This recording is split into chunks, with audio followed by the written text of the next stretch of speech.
ಬಾರಿ ಈಗ ಆಡಳಿತವನ್ನ ನಡೆಸ್ತಾ ಇದ್ದಾರೆ. ಮೋದಿ ಅವರು ಸೇರಿ 72 ಜನ ಇವತ್ತು ಪ್ರಮಾಣ ವಚನವನ್ನ ಸ್ವೀಕಾರ ಮಾಡಿದ್ರು. ಅಂಕಿಅಂಶದಲ್ಲಿ ಹಾಗಾದ್ರೆ ಮೋದಿ ಸಂಪುಟವನ್ನ ನಾನಿವತ್ತು ನಿಮಗೆ ಎಕ್ಸ್ಪ್ಲೇನ್ ಮಾಡ್ತಾ ಹೋಗ್ತೀನಿ. ಮೋದಿ ಸಂಪುಟದ ಲೆಕ್ಕ ಏನು ಅಂತ ನೋಡ್ತಾ ಹೋಗೋಣ. ಮೋದಿ ಅವರು ಸೇರಿ ಇವತ್ತು 72 ಮಂದಿ ಪ್ರಮಾಣ ವಚನವನ್ನ ಸ್ವೀಕಾರ ಮಾಡಿದ್ರು. ಅದರಲ್ಲಿ 30 ಕ್ಯಾಬಿನೆಟ್ ದರ್ಜೆ ಸಚಿವರಿದ್ರೆ, 36 ರಾಜ್ಯ ದರ್ಜೆ ಸಚಿವರಿದ್ದಾರೆ, ಇನ್ನು 5 ಸ್ವತಂತ್ರ ದರ್ಜೆ ಸಚಿವರಿದ್ದಾರೆ. ಇನ್ನು ಮಿತ್ರ ಪಕ್ಷಗಳ 11 ಮಂದಿಗೆ ಮೋದಿ ಕ್ಯಾಬಿನೆಟ್ ನಲ್ಲಿ ಮಣೆ ಹಾಕಲಾಗಿದೆ.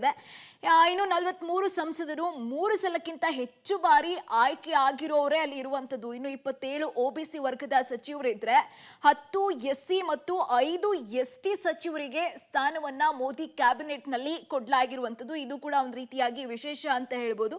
ಜೊತೆಗೆ 5 ಅಲ್ಪಸಂಖ್ಯಾತರಿಗೆ ಕೂಡ ಮೋದಿ ಕ್ಯಾಬಿನೆಟ್ ನಲ್ಲಿ ಜಾಗವನ್ನ ಕೊಡಲಾಗಿದೆ. ಇನ್ನು 7 ಮಹಿಳೆಯರಿಗೆ ಮಂತ್ರಿಗಿರಿಯನ್ನ ಕೊಡಲಾಗಿರುವಂತದ್ದು. ಮೋದಿ ಅವರ 3.0 ಆಡಳಿತದಲ್ಲಿ ಮಹಿಳೆಯರಿಗೂ ಕೂಡ ಒತ್ತು ಕೊಡಲಾಗಿದೆ. 7 ಮಹಿಳೆಯರಿಗೆ ಮಂತ್ರಿಗಿರಿಯನ್ನ ಮೋದಿ ಅವರು ಕೊಟ್ಟಿರುವಂತದ್ದು. ಇನ್ನು 6 ಮಾಜಿ ಸಿಎಂಗಳಿಗೆ ಕೂಡ ಸ್ಥಾನವನ್ನ ಮೋದಿ ಅವರು ಕೊಟ್ಟಿದ್ದಾರೆ. ಇನ್ನು ಅಜಿತ್ ಪವಾರ್ ಬಣಕ್ಕೆ ಜಾಗವನ್ನ ಮೋದಿ ಕ್ಯಾಬಿನೆಟ್ ನಲ್ಲಿ ಕೊಟ್ಟಿಲ್ಲ ಅನ್ನೋದೇ ಒಂದು ರೀತಿಯಾಗಿ ವಿಶೇಷ ಅಂತ ಹೇಳ್ಬೋದು. ಮೋದಿ ಅವರು ಸೇರಿ ಇವತ್ತು 72 ಜನ ಪ್ರಮಾಣ ವಚನವನ್ನ ಸ್ವೀಕಾರ ಮಾಡಿದ್ದು.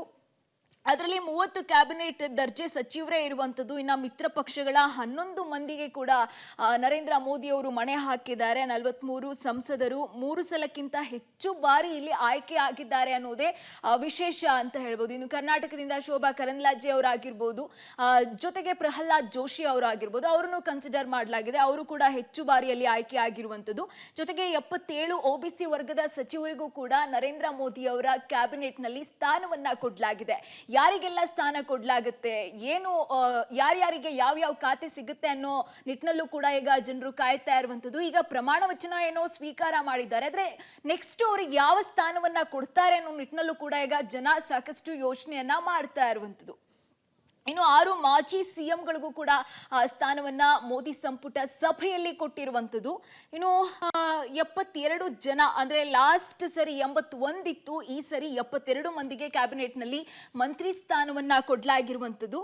ಮಿತ್ರ ಪಕ್ಷಗಳ 11 ಮಂದಿಗೆ ಮಣೆಯನ್ನ ಮೋದಿ ಕ್ಯಾಬಿನೆಟ್ ನಲ್ಲಿ ಹಾಕಿರುವಂತದ್ದು. 43 ಸಂಸದರು 3ಕ್ಕಿಂತ ಹೆಚ್ಚು ಬಾರಿ ಆಯ್ಕೆಯಾಗಿದ್ದಾರೆ.